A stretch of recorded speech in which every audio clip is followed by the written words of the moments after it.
পর্দার সামনের চাকচিক্যের আড়ালে লুকিয়ে থাকে এক বিশাল কর্মযজ্ঞ আর শত মানুষের ঘাম জড়ানো গল্প। আজ আমরা আপনাদের নিয়ে যাব নবাবগঞ্জের সেই ঐতিহ্যবাহী পাঠান বাড়িতে, যেখানে পরিচালক রুবেল আনুশ বুনছেন তার নতুন এক সৃষ্টি। দেখাবো শুটিং সেটের আড়ালের সেই সব মুহূর্ত যা সচরাচর দর্শকদের সামনে আসে না। বিনোদনে বাংলা ফ্লো এর আজকের বিশেষ আয়োজনে আপনাদের স্বাগতম। যিনি একসময় নিষিদ্ধ প্রেমের গল্প দিয়ে সমালোচকদের মনে বিতর্কের ঝড় তুলেছিলেন, সেই সাহসী নির্মাতা রুবেল আনুশ এখন অনেক বেশি পরিণত। ক্যারিয়ারের এই পর্যায়ে এসে তিনি কতটা বদলেছেন, নতুনদের সুযোগ দেওয়ার ক্ষেত্রে তার দর্শনটাই বা কী, আর কেনই বা বেছে নিলেন নবাবগঞ্জের এই ঐতিহাসিক লোকেশন, চলুন শুনি তার মুখেই। নতুনদের সুযোগ দেওয়ার ক্ষেত্রে আপনি ঠিক কোন বিষয়গুলোকে প্রাধান্য দেন? ইচ্ছাশক্তি, আগ্রহ আর পেশাদারিত্ব। একজন পরিচালক হিসেবে আপনি নিজের দুর্বলতা এবং শক্তির জায়গা কোনটি মনে করেন? শক্তির জায়গা হচ্ছে আমার জীবনবোধ, অভিজ্ঞতা, বা এই পৃথিবীটাকে আমি আমার নিজের মতো করে দেখা, অন্য অ্যাঙ্গেল থেকে দেখা আর কি। এক একজন এক এক অ্যাঙ্গেল থেকে দেখে আর কি। আমার দেখাটা আমার কাছে মনে হয় আমি আমার নিজস্ব সত্যতে দেখতেছি আর কি, নিজস্ব ঘটনা দেখা আর কি। এক একজনের দেখার কালারটা এক এক রকম। আমার কালারটা সাথে তো অন্য দৃষ্টির কালার মিলবে না। আমার দেখার কালারটা দর্শকদেরকে দেখানো আর কি। এই প্রজেক্টের প্রাণভোমরা হয়ে আছেন কিংবদন্তি অভিনেতা আবুল হায়াত। তাকে কেন্দ্র করেই গড়ে উঠেছে নাটকের মূল প্রেক্ষাপট। মানে আমাদেরকে কে ইউটিলাইজ করবে বলো? হ্যাঁ হ্যাঁ হ্যাঁ। আর আমি তো গিয়ে বলতে পারি যে আমি ওই হিরো হব, না না না তা তো না না, এই লোকটা করবো তাহলে। ম্যাচিউরড লোকের পার্ট দিবা, ম্যাচিউরড লোকের ক্যারেক্টার লিখবা, যেমন একটা মাথায় ঢুকছে তোমার এটা। অন্যদিকে নেটওয়ার্কের বাইরে দিয়ে বাজিমাত করা জুনায়েদ বগদাদি এই কাজে যুক্ত হয়েছেন গল্পের টানে। ক্যারিয়ারের এই পর্যায়ে এসে কেন তিনি বেছে বেছে কাজ করছেন আর ইন্ডাস্ট্রিয়াল প্রেসার কিভাবে সামলাচ্ছেন, সেই গল্পই আমরা জানলাম তার কাছে। রুবেল আনুশের পরিচালনায় কাজের অভিজ্ঞতা কেমন? দারুণ।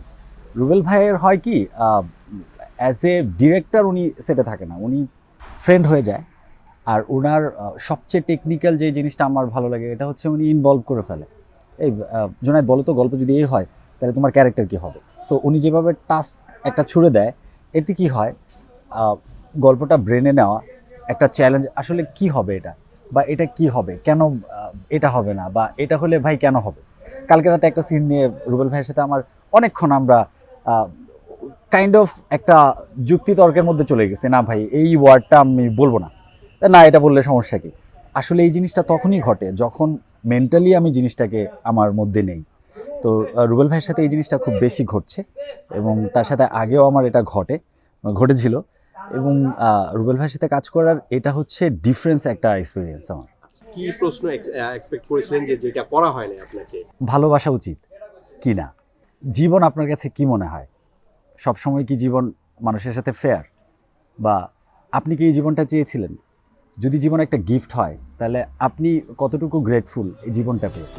আমাদের সাথে আরও আছেন বর্তমান প্রজন্মের গ্ল্যামারাস মুখ সাগরিকা ইসলাম মিনহা। নবাগতা হিসাবে এই ইন্ডাস্ট্রিতে টিকে থাকার চ্যালেঞ্জ আর কাজের আড়ালের আনন্দ নিয়ে বেশ খোলামেলা কথা বললেন তিনি। বাদ যায়নি তার সৌন্দর্যের রহস্য আর ফিটনেস টিপসের আলাপও। আমার সৌন্দর্যের রহস্য যদি বলি, সেটা হচ্ছে আমার আব্বু আম্মুর উপরেই যাবে, কারণ হচ্ছে আব্বু আম্মুর জিনের কারণে এরকম। আর ফিটনেস বলতে হ্যাঁ, একটু হেলদি খাবার দাবার খাওয়ার চেষ্টা করি, এটাই। আমার পছন্দের পরিচালক হচ্ছে দুইজন, একজন হচ্ছে জাহিদ প্রীতম ভাইয়া, আর এটা হচ্ছে রুবেল আনুশ ভাইয়া।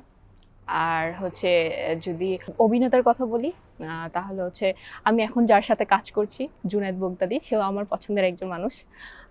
আমি খুব লাকি যে তার সাথে আমার কাজ হচ্ছে রুবেল আনুশ ভাইয়ের সেটে। আর তারপর হচ্ছে আফরান নিশো ভাইয়া, তাকেও আমি অনেক পছন্দ করি, অ্যান্ড মেহজাব নব। নবাবগঞ্জের এই সরিষার ঘ্রাণ আর ঐতিহ্যের রাজবাড়ি মিলে তৈরি হওয়া এই নাটকটি দর্শকদের হৃদয়ে জায়গা করে নেবে, এমনটাই প্রত্যাশা পুরো টিমের। আপনাদের কেমন লাগলো আমাদের এই নতুন আয়োজন? আপনাদের প্রিয় অভিনেতা বা পরিচালকের কাজ নিয়ে কমেন্টে জানাতে ভুলবেন না। বিনোদনে বাংলা ফ্লো এর পরবর্তী পর্বে দেখা হবে অন্য কোনো সেটের নতুন কোনো গল্প নিয়ে। ততক্ষণ পর্যন্ত ভালো থাকুন, সুস্থ থাকুন।